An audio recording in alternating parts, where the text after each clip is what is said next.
Do you so if let's say the theater commander is given the mission to open the strait, it's not just a one-time thing where you can just open it, do and then you're done.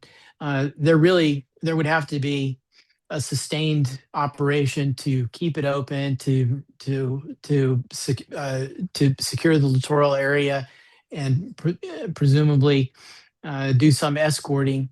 Um, what do you think? And that might have to extend for some period of time. What do you think? What would that mission look like Yeah, I if mean, if you were in that theater commander's shoes and having to organize it and equip it? well, I think the main thing is that it would be a very protracted operation, and as I said before, it's not just around the strait because as the ships would come down the Gulf, you would have to be mindful of protecting them, monitoring any indications that there could be attacks against them. So that it would be rather long and rather broad. And the other thing that I think many people focus on now is getting the energy and other products out of the Gulf. But it's a two-way street. Yeah. The countries in the Gulf need food and they need things to sustain, their livelihoods and well-being. So not only are you making sure that the ships coming out are well protected, you would have to make sure that those that are coming in are as protected as well. It is so.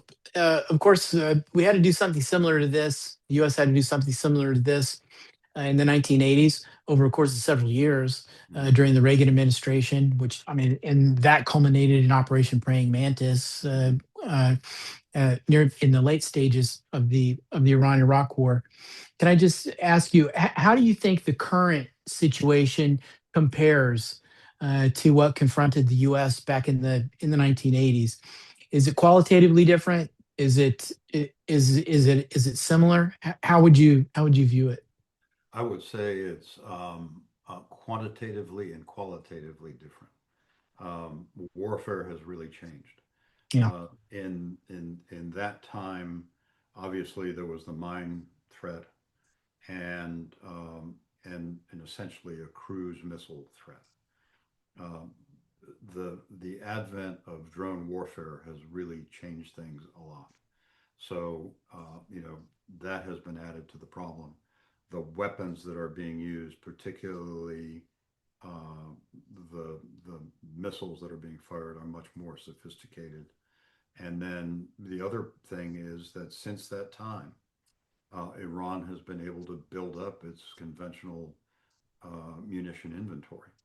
So not only have you introduced new types of weapons that you have to defend against, but you also, and even though the Iranian numbers are being depleted, they started from a higher level than they were back in the 80s.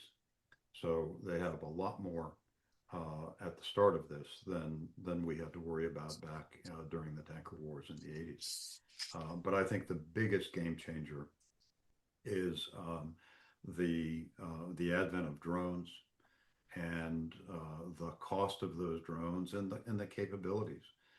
I think there was an Iranian drone that hit the port in Salalah, Oman yeah. last weekend. In the tanker wars of the 80s, that wasn't going on, and so it's broadened. It's become more complex.